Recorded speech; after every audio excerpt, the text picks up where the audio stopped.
Hello, everyone, and welcome to the Endurance Leader live broadcast here, celebrating the launch of my new book, The Endurance Leader.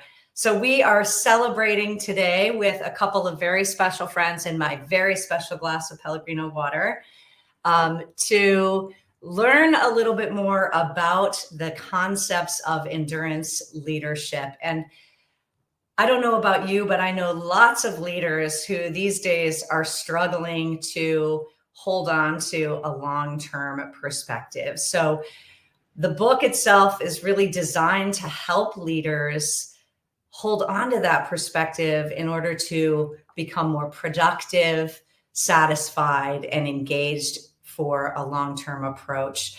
And I use the concepts of endurance athletics to bring many of those points home. And, that can be kind of, a little intimidating for people who are not endurance athletes or athletes at all. But as a secret, you don't have to be an athlete to like the concepts in the book. In fact, you don't have to like sports at all. I won't tell anybody, promise.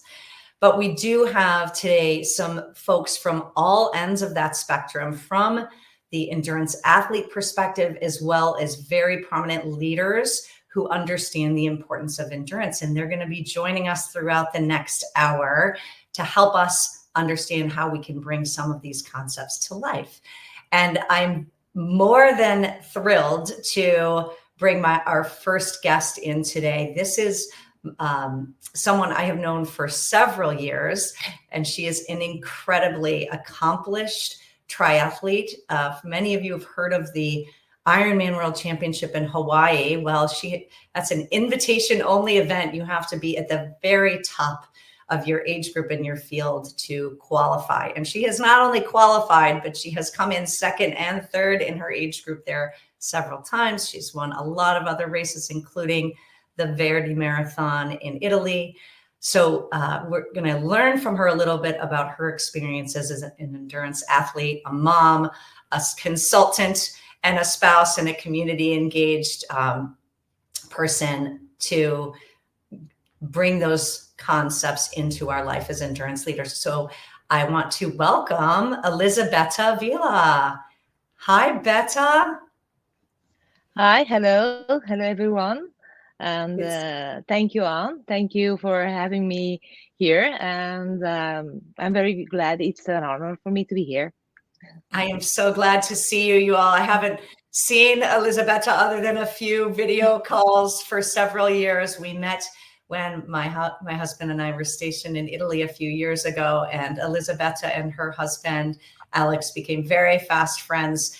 However, I could not even remotely keep up with her on a bike ride. So we're very excited to have you, Betta. And for those who might have the book or are getting ready to buy the book, they will get to know you a little bit because you were in there a couple of times. And I thought maybe we could just take a couple of moments to know a little bit about your endurance athlete journey, maybe kind of a summary of, your early age and what brought you into the sport and where you are now. Okay.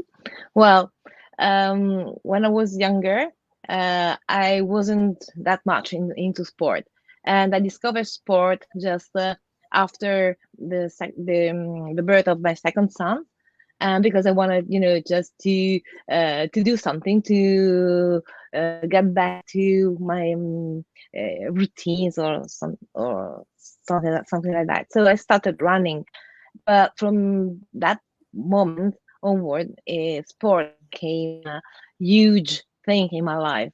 And from running, because I started running, I ran a lot of marathons and half marathons.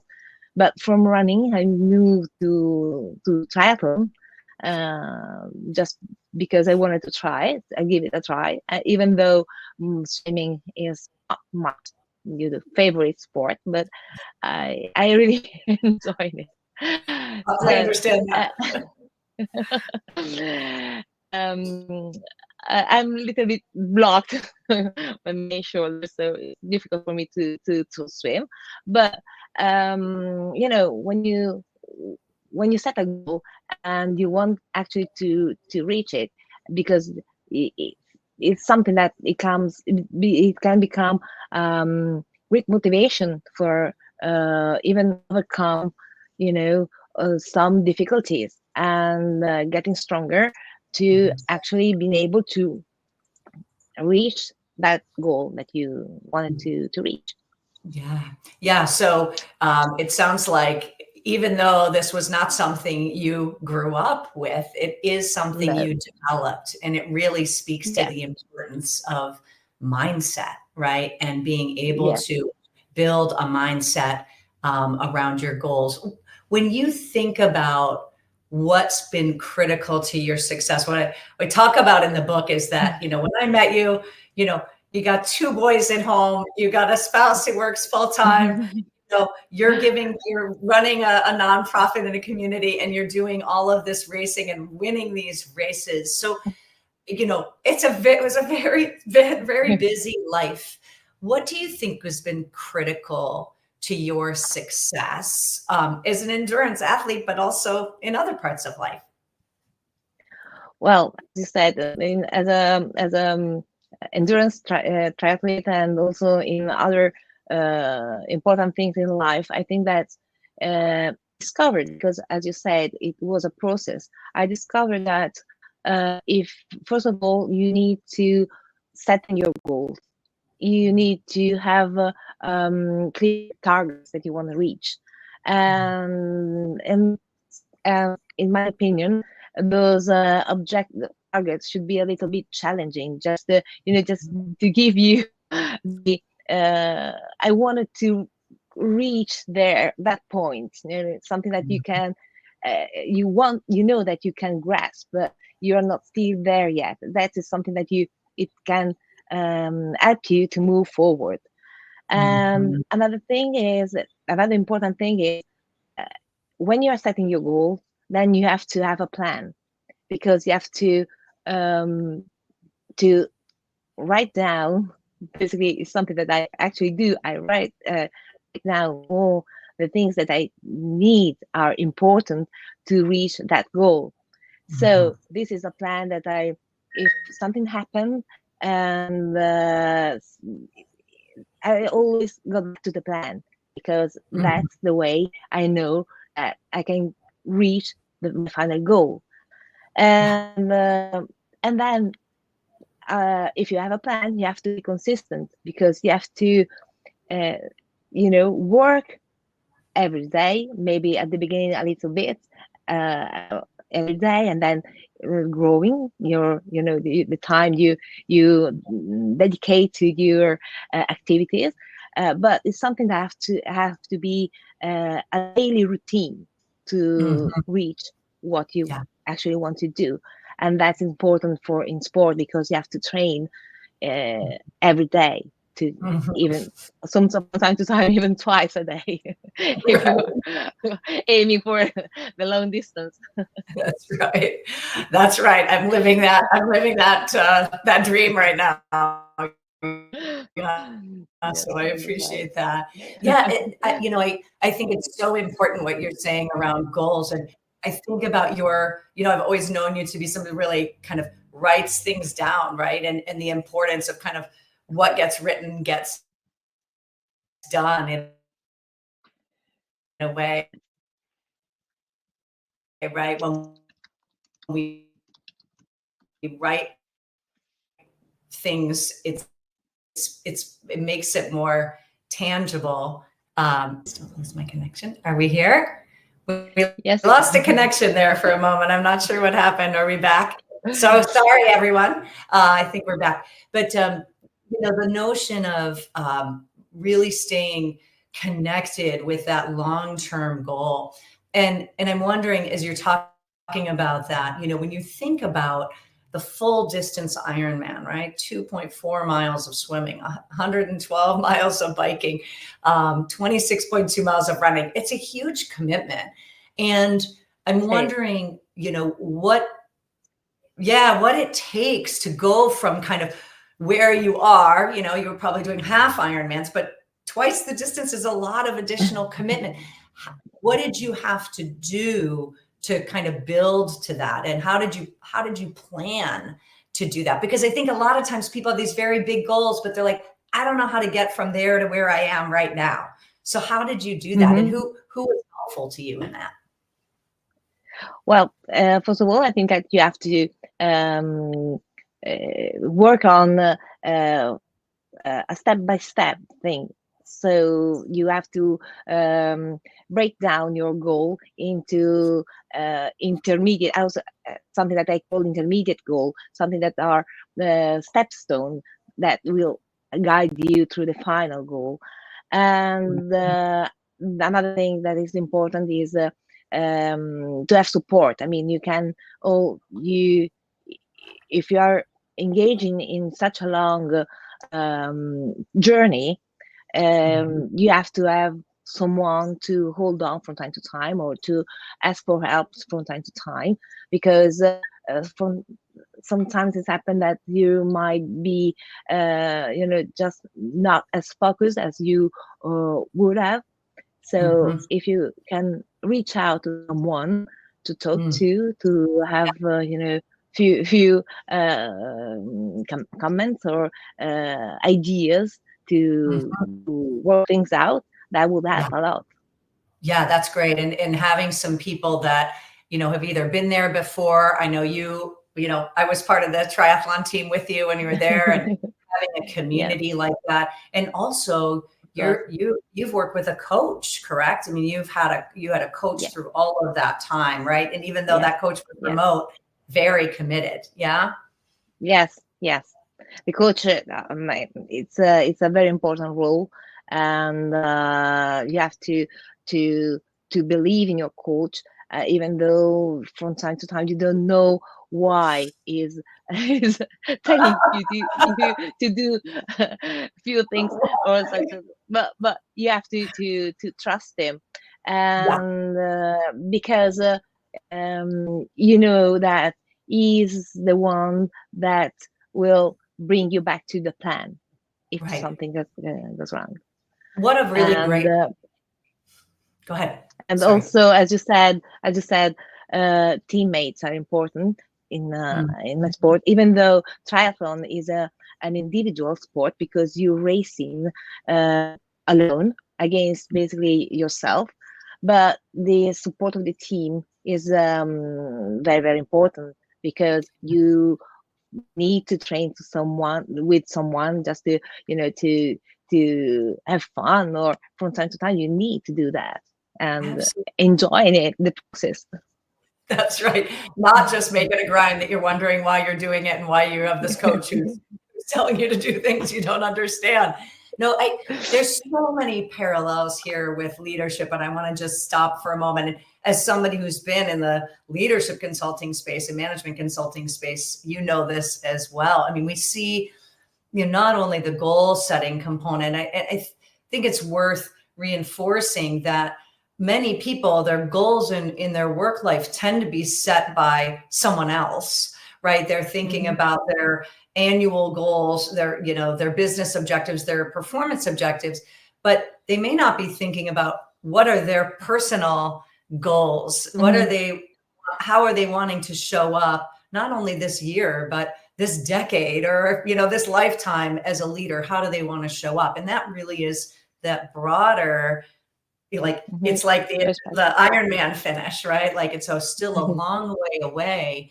And the importance of really breaking that down into smaller bite-sized goals, having the ability to look at your calendar and say, okay, well, you know, I want to be better at empowering my team, right? That's one way I can be the type of leader I want to be, where people feel like I gave them the most opportunity they could have.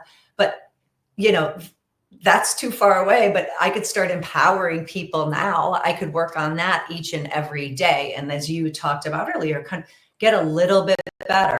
Every day it's a Yes. little incremental step. And then the importance of support, having a coach who I definitely, have had the experience quite recently, if my coach is watching, of saying, why are we doing this? Why? Why? In what universe does this make sense? But knowing that the coach has my best interest at You're back. heart, and then having the team as well, even in an individual sport. And again, leadership is in some way, you have a team, but you are an individual leader showing up each and every day. And you got to have fun. You got to feel like you're connected with people. For you, having a spouse who's also training, I'm sure was also helpful. When you think about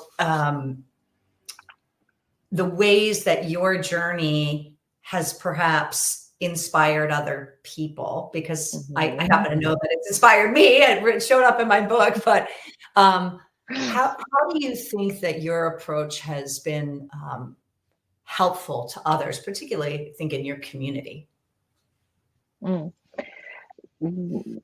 Well, I don't, to be honest, I don't know if I inspired other people. I don't know. I will never know. But it's something that just for anyone who's watching, she does. I know she does. Very humble. But I don't know. It's just I think that it's just the way you live and you do things that you don't have to preach how to do something. It's actually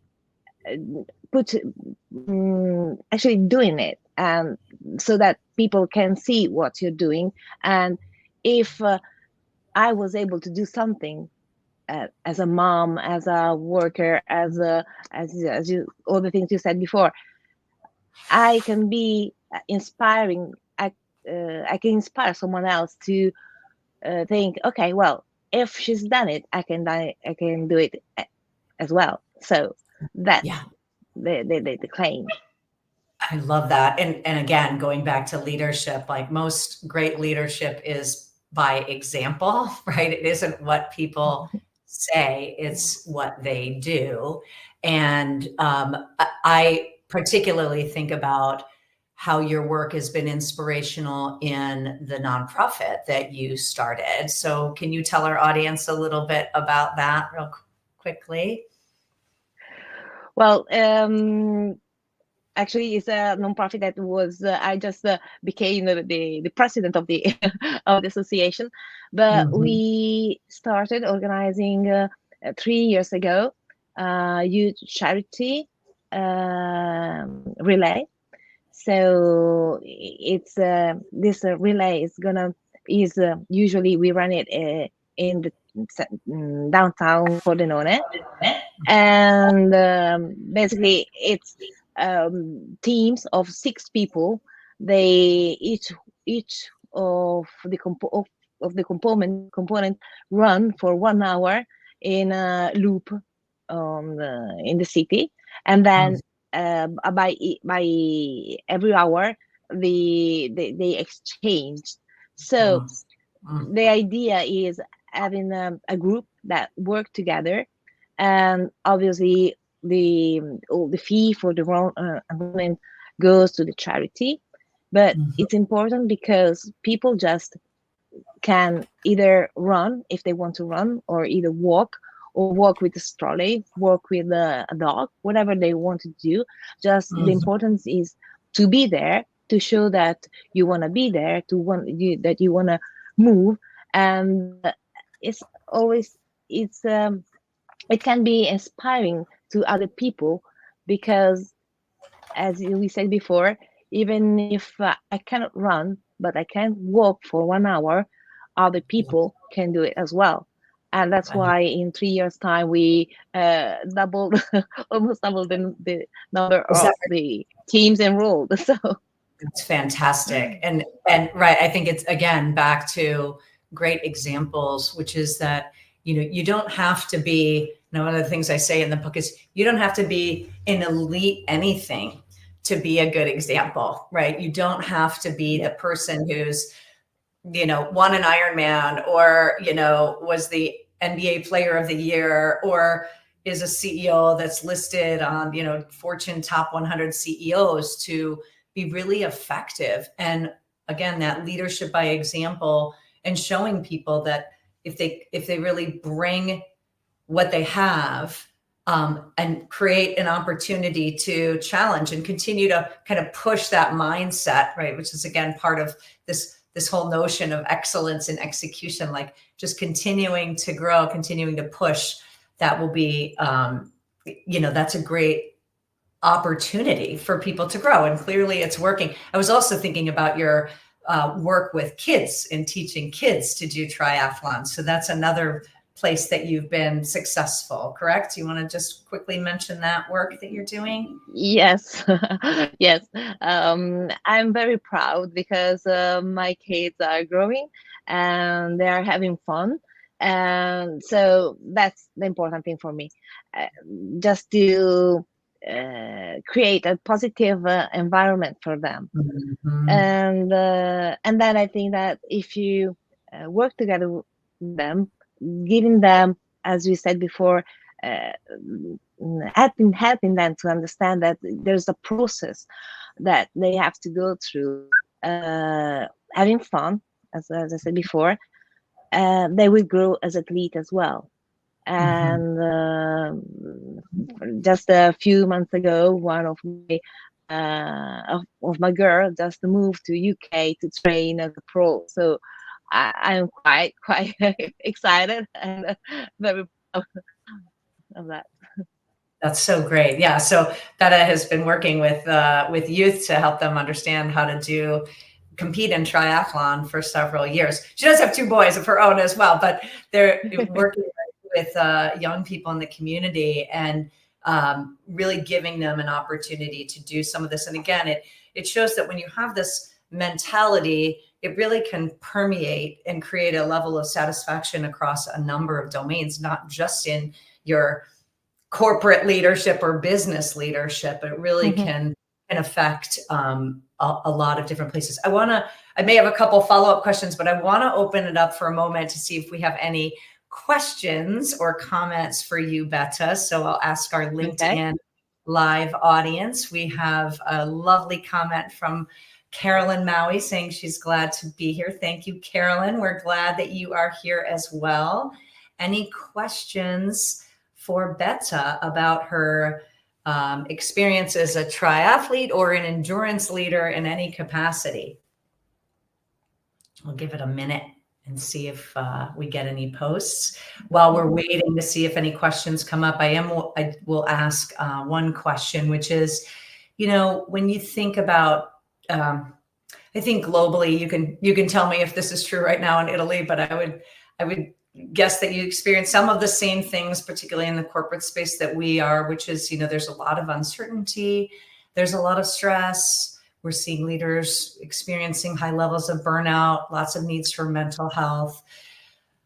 How do the concepts of endurance athletics how could, if there was a concept from your experience as an endurance Mhm. athlete that might be helpful to people in kind of the corporate space and the business space, what would it be? To, in my opinion, it would be to hold on, and just wait for a moment and stop a while. Just uh, look back, get back to your objectives, to your target. Look to them, and then think what they meant to you. That should help Mhm. you to regain your motivation, and then from them, just go back to your plan. If something need to be changed, just it can be flexible, but you can tune it, Yeah, and then but stick to it and go ahead and that's start great. again. Yeah. I think that is a great point, and it brings me back to the piece. I want to make sure we get to Jody's comment here, but I talk a lot about mission and what's fundamentally most important to people. And I think that that is such a great point. Getting back to what really matters is the way that we can really stay focused and grounded. And when we're feeling a little lost or feeling disconnected or burned out, I mean, it's easy to get burned out as a triathlete. You're working a lot. And so I think that's such a great point. Thank you for sharing it. I want to make sure we get a chance to see our question here from Jody Bradham. Thank you, Jody. As a leader and athlete, how do you protect your time as needed to be properly disciplined in executing your plan toward your goals, especially when there's so many other pulls for your time and attention? How do you take time to recover and get the time you need, Betta? Okay. Well, in this case, my husband is very, very helpful, because when I, just get home and say, "Oh, I've got too many things to think about," he just calm me down and says, "Well, you have to prioritize. You have to have, your schedule not clean, just reorganize in order in the right way, so you can actually do things you think you have to do it first, and then move on to the next. But you have to actually prioritize, and things that are not as important as not as important for you, just leave them for a while and then go back to them later. Yeah. So really, I mean, part of it is having somebody that you can come home and be like, Crazy. Don't worry, right? Tranquila, right? Yes. Okay.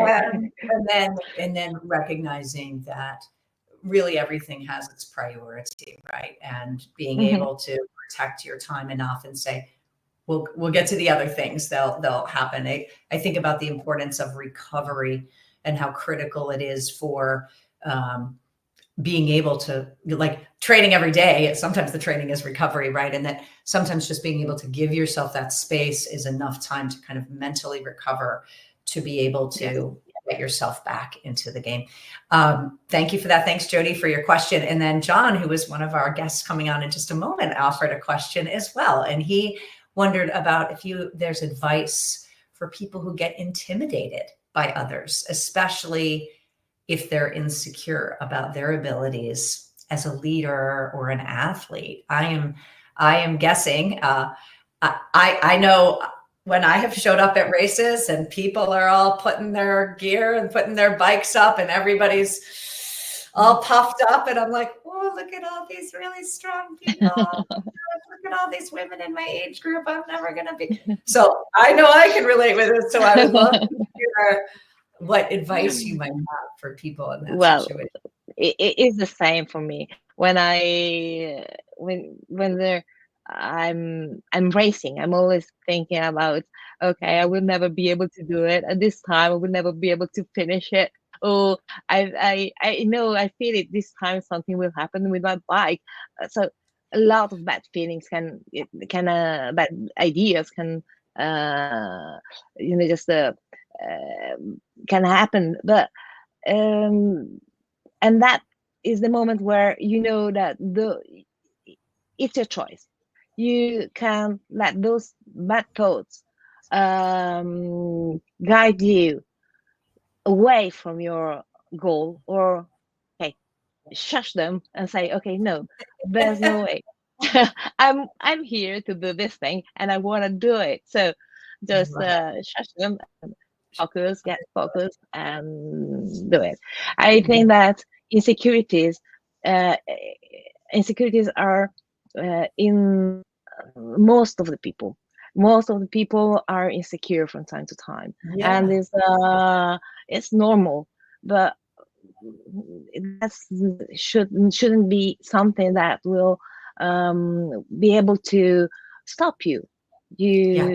Challenges are also for that. So, as I said before, objectives need to be a little bit challenging, and if they're challenging, you might have that feeling to be not able to do it. But It's something that you actually want to, if you want to do it, you will try.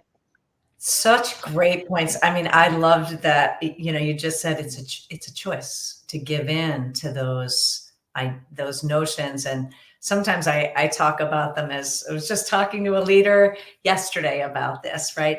Is it, these voices, you can acknowledge them, but you don't need to make them like the 800-pound monster that comes in and takes over the whole room. You can very gently say, I see you've arrived. I'd like to show you back out the door. Thank you for showing up, and we'll let you go. But I really think that that's such an important thing to recognize, that we have a choice over how we want to show up in these moments. And as leaders, we can choose in those moments when things are tough to give in to those notions that, we can't. But we, what's the alternative to be kind of stuck in, maybe not having challenges? Is that really the life we want to have, where we're not challenging ourselves, where we're not growing, where we're not potentially meeting our own mission and goals, right? And so that whole notion of continuing to challenge oneself, it's easy right now with a lot of stress to be like, I don't have time for anything new. I don't have time to be challenged. I got enough going on. But what kind of does that lead us to the most, satisfying and productive type of life, right? Most of us actually do want challenge. We thrive as humans on challenge. So I really like the notion that those voices are okay, like you said, but shushing is a good strategy. So everyone, if you're listening, use your shushing when you need to. Yourself more than others. John will talk about that when we ask him about civility in a few minutes. But Betta, this has been a delight to have you join us. I know too, by the way, we're asking you to communicate with us in you're not your native, but your second native language late at night on a Friday. So kudos for making it through this endurance event. I'm totally impressed. You are more than welcome. Love to have you stay on if you'd like. And we're going to run it a little like, for those of you who remember Jay Leno, a Jay Leno show, we're going to have Betta take a seat down. And in a moment, I'm going to bring in our next guest, who is John O'Brien. So again, thank you, Betta. It's been great to have you. Thank you. John. It's delightful to have you joining us today. Thanks so much, Anne. Really, I'm just so honored and pleased to be chosen to celebrate with you. And it was really inspiring to hear the work that Elizabeth is doing. So thank you for that. Yeah, thank you. And there's a great history for John and I, most of which I'll spare you from. Had some very interesting dining experiences together. But mostly John gets credit for providing the byline on my book. So he and AI helped me together to get that byline together. So thank you, John.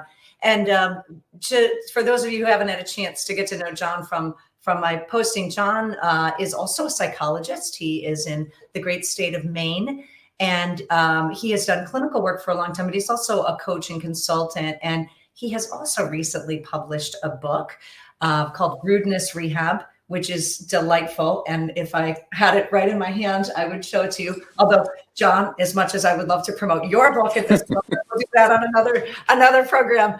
But John also has a lot of experience understanding the importance of long-term thinking, and particularly how people show up in the workspace. And I really thought his perspective would be valuable for us to hear from today, in terms of, how people showing up in the workspace can benefit from thinking about what's in the best long-term interest for self and others. And there's really kind of an endurance approach to that as well. So before we get into all of that, I will ask John to just give us a little bit, anything additional about your bio that you would want our audience to know.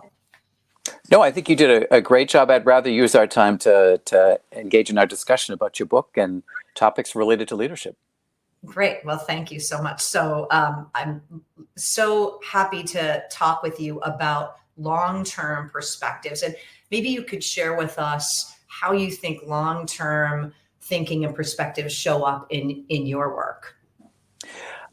Well, I think I'm probably going to be echoing some of what Elisabetta was saying from an athletic and a leadership perspective too, that in my work, having long-term goals as a marker of success over a period of time is useful, but balancing that also with short-term goals and giving yourself recognition for those short-term successes. So that's one major thing I would say that I think is important, is it's a balance between the short-term and the long-term. Right. And finding a way to do that. Yeah. I think the other thing I would say is, not letting people or situations get in the way or derail you from your goals. At the same time, using whatever goes on as a source of feedback to maybe either adjust your goal or adjust your path to the goal. That's fantastic. But I think, as I sometimes say, I encourage people, my clients, to think in the morning, every morning, about who do you want to be and what's really important, and to use those as guiding principles through your day, and at the end of the day to see how you've done with that. So those are my thoughts. What a lovely perspective. And again, I think it fits so well with the mission piece of like really being honest about that why. Like who do you want to be? Who do you want to show up as, not just for today, but your reputation is with you all the time, as you and I just talked about brand. And we're going to bring our brand expert in a moment to join us as well, Colt Bryner. But when I think about mapping that long and short-term goals, it's really so important. I think one of the biggest challenges right now around, there's so much focus in our contemporary leadership lexicon around the why. And it's great. It really, I think we all agree, it's really important. But what I see is that there's a lack of connection with that long-term why into like, what am I doing today? Right? It's like that why is there, and then I got to do my day job. But what I hear you saying is like, let's map that. Let's make sure there's a relationship between that long-term and that short-term, so that we staying connected. Is that fair? Absolutely. Great. Yep. Great. I'm going to actually bring Colt in a moment, just to introduce him. So we're going to have another seat join here on our Jay Leno-esque meeting. And just a quick intro to our joining guest. Colt Bryner is also an author, and he and John and I actually all have the esteemed connection of being part of the same publishing group, which is how we all know John and I know each other separately, but Colt is a very inspiring individual. He has a company called Scrappy AF Marketing, which if you're an American, you know what the AF stands for. And he does a tremendous amount of work in the space of purpose and helping organizations create very purpose-driven organizations. So Colt, I'm going to ask you to come on in and join Elisabetta and John and I. Hello. Welcome. Hello and happy Friday. Happy Friday. It's great to see you. How is the West Coast today? The West Coast is wonderful. We were going to do a hot air balloon ride this morning, but the wind was too high. I see. Well, it's, I know you, it's a challenge for you to do very scary on things, but Colt's an adventurer. So yeah, we are glad to have you joining us today. And I'm going to ask you to just do a quick I just did a very quick intro, but maybe you could just give us a couple additional sentences about you and your experience so our audience knows a little bit more about you. Yeah, just super passionate about brands orienting what they do around purpose, which actually ties really well to the points that John was making. To be fully genuine about it, not just posting it on the wall, but operationalizing it so that it's what you do, not just what you say. And this idea that, we're shooting for this goal, but my day job is X, so I just got to focus on X. And if Y happens, that's great. No, really making X and Y the same thing is what I'm talking about. And how leaders how leaders pull that off or fail to pull that off makes all the difference in the world. That's so great. And it really does. You missed some of what Betta said, but she basically said the exact same thing too. Like, your leadership, what you do is what matters in your leadership. So as you work with particularly with executives and senior leaders around some of this, how does this concept show up for you in your work with them?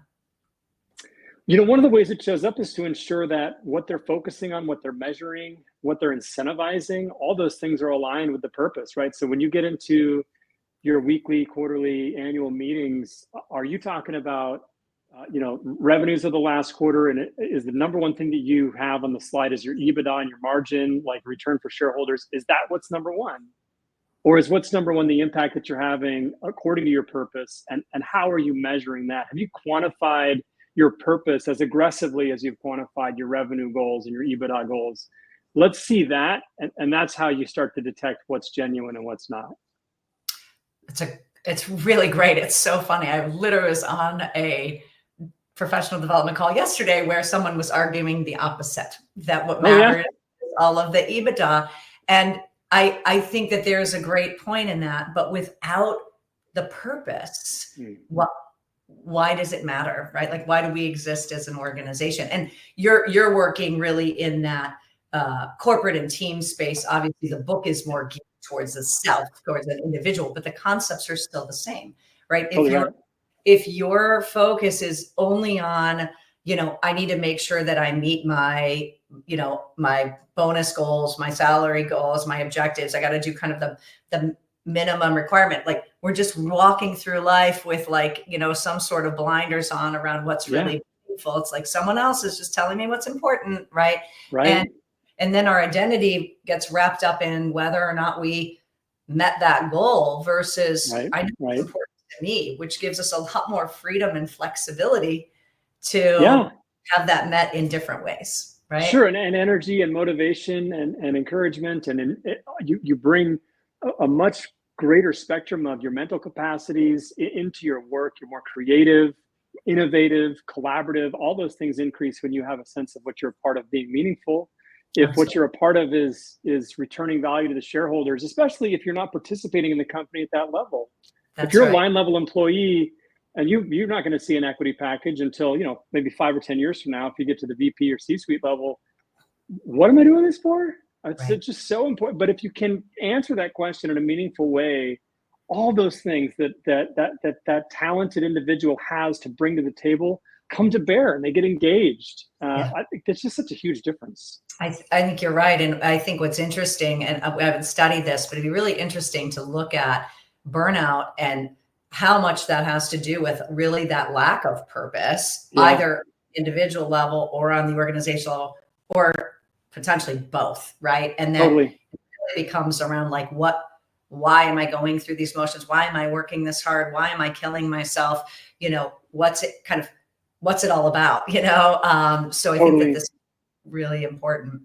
Yeah. I think it ties really well to John's work. I think people who have a sense that they're just here for the grind, and all we're doing is just trying to earn money and maybe even not afford it.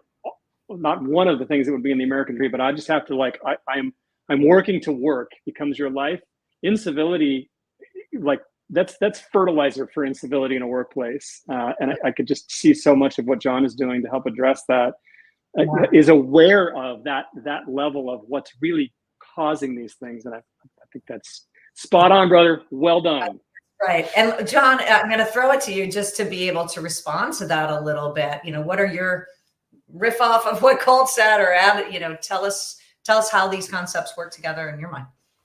Well, I think I would just echo what Colt has said by saying, I think it is important to be aware of and have your mission posted, but especially at the higher levels of leadership, if your behavior does not match what you are indicating other people in your organization need to be doing, you might as well not even have it there, because it's worse having it there and not adhering to it yourself, or allowing people at the level just underneath you, because they're valuable individual contributors, to excuse behavior that doesn't match with the mission or that's uncivil.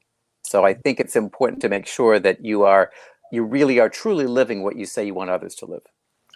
It's so great. And again, I think it goes back to, as an individual, I start the book by talking about, look, the book is about leading self, because that's our core. And then it's about leading others. And then it's about leading the organization. But if we're not internally aligned around that, how are we possibly going to be sending the right messages to others, right? And so I think these all really fit together around the importance of being mission focused, being like really having that purpose, our own personal purpose. Yeah. And sometimes that means making very hard choices about the things we're going to do and not do.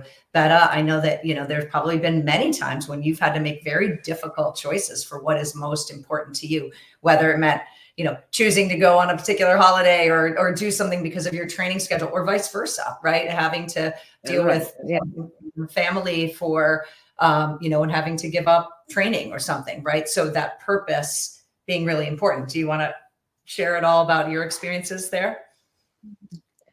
Well, yes, it happened. It happened a lot of times, because if you, for example, decide to go on holiday with your family and with my kids, maybe I wasn't able to train and so on. But you have always to think actually what you really want at the end. And if you want to balance those things, you have to, just adjust the thing in both ways.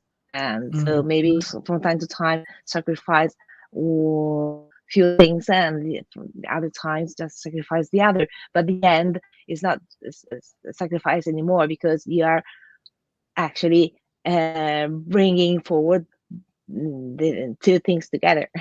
Yeah, right. So, right. I mean, there's times when you may have to make those sacrifices in a different direction, depending on the need and the timing. But that ultimately, if you're not doing that, we're kind of sub-optimizing our own mission and our own purpose, which is just quite silly when we think about it. Like, why would I do that, right?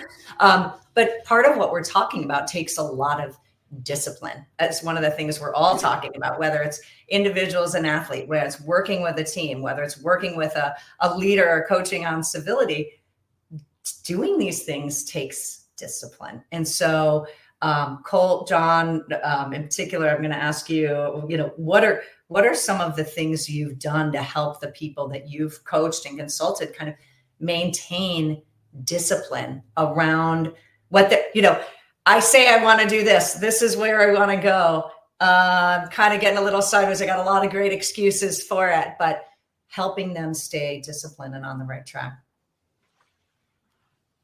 Colt, you want to go? I can do it. Sure. So one of the things that I do encourage is it's basically a self audit. It's a regular check-in. Try to make it happen weekly if you can, daily even better. What is it that I have in mind to do today? And is it aligned with the purpose that I've set, right? So when you start auditing what you exchange your life energy doing on your day-to-day basis against what you are aiming to achieve, the impact that you want to make in the world, it starts to get pretty easy to recognize that is not moving me in that direction, right? So having a regular check-in about what you're doing and bringing that intellectual honesty about, like, look, yeah, I know you said that this is going to stack some cash for you, but is that really going to get you to the impact you're seeking to create in the world? Because ultimately, that's where I find fulfillment, right? I think having a regular, weekly, at least, discipline to audit what you're doing, what you've done and what you're doing, and is it aligning with your purpose? Love it.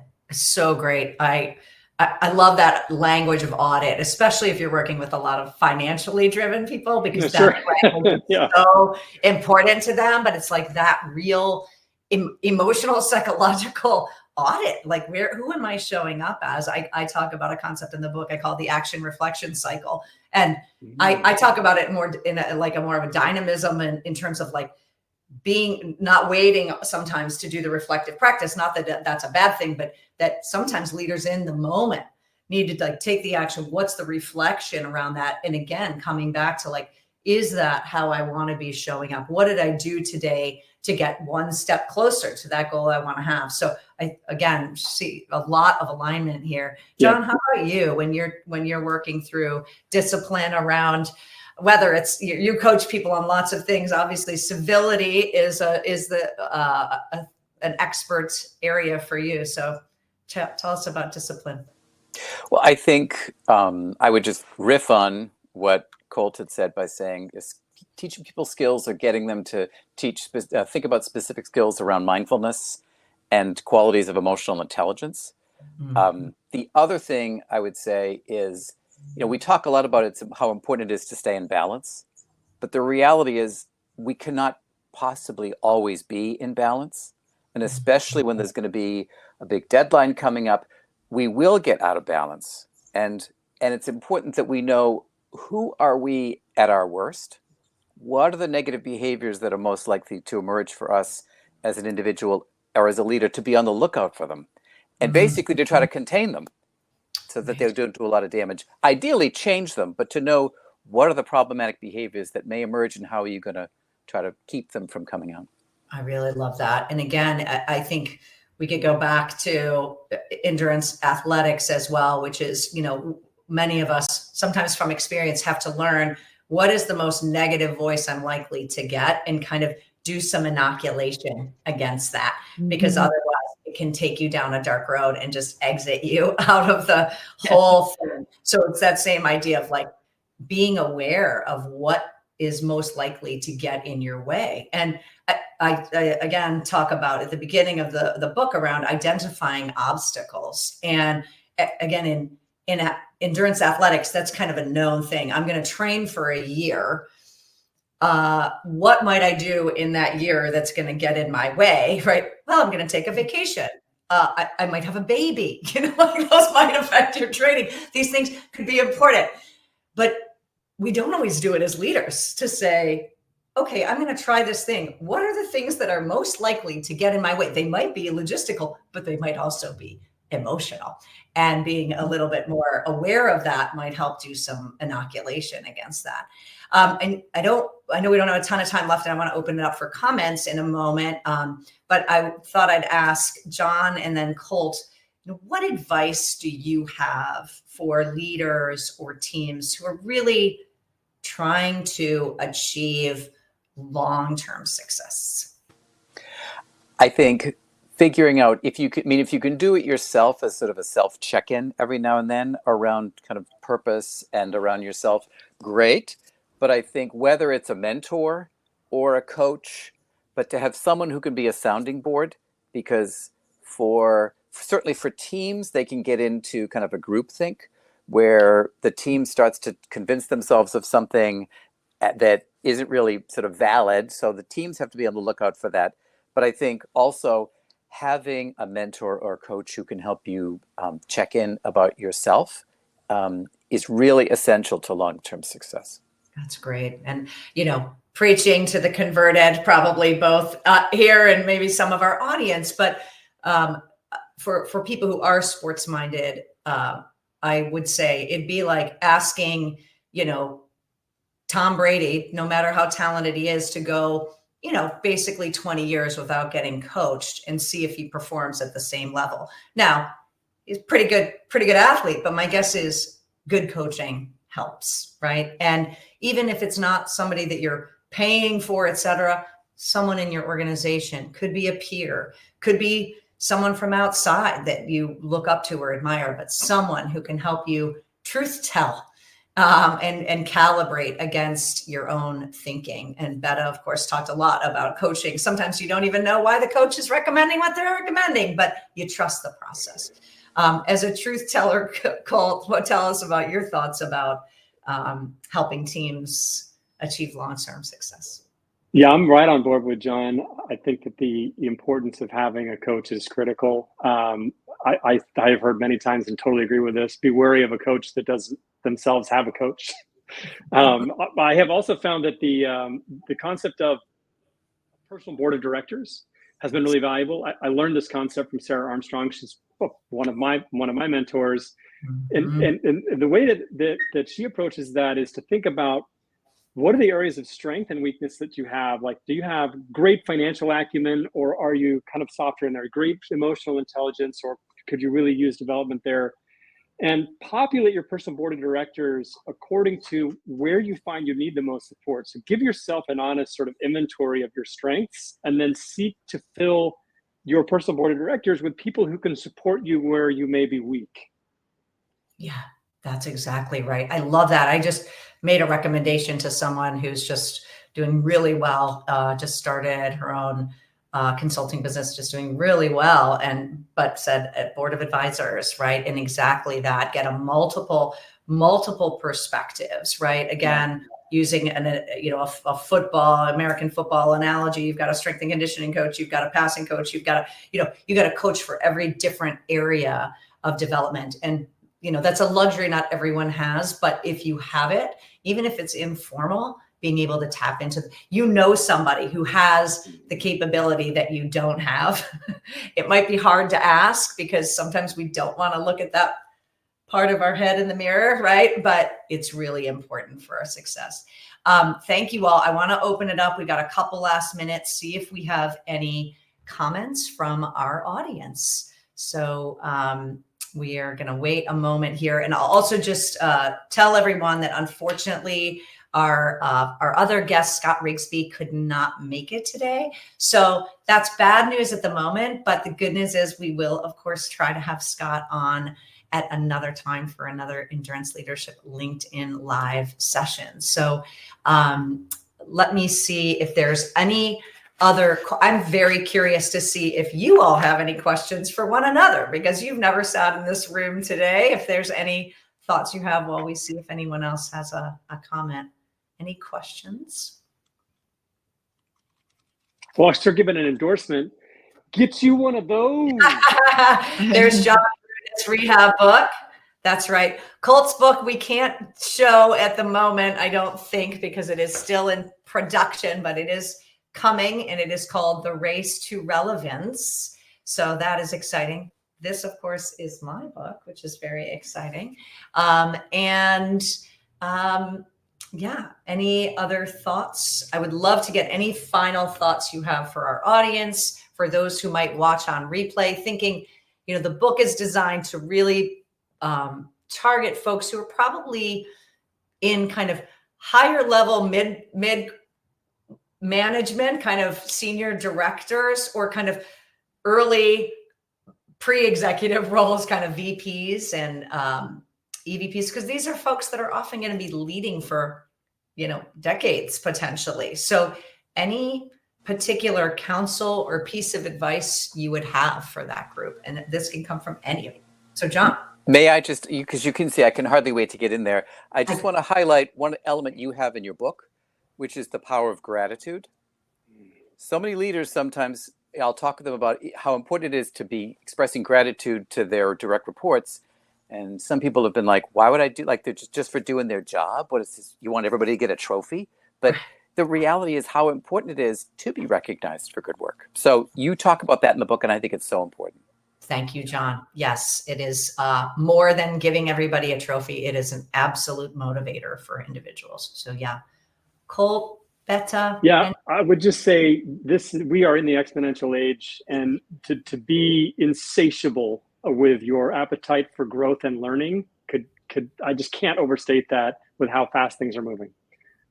Very good. That is a lovely parting shot for everyone to really continue to be curious, be willing to grow, be willing to make mistakes, be willing to fail. It's all part of the journey. So speaking of journeys, I am very grateful to each and every one of you for being on this journey with me. Thank you for being here to help celebrate the launch of the book. And this will be available on replay for anyone who would be interested. I'll be sure that we have a link available. And thank you all for being here. Have a great weekend. Thank you. Thank you. Bye. Thank you. Thanks.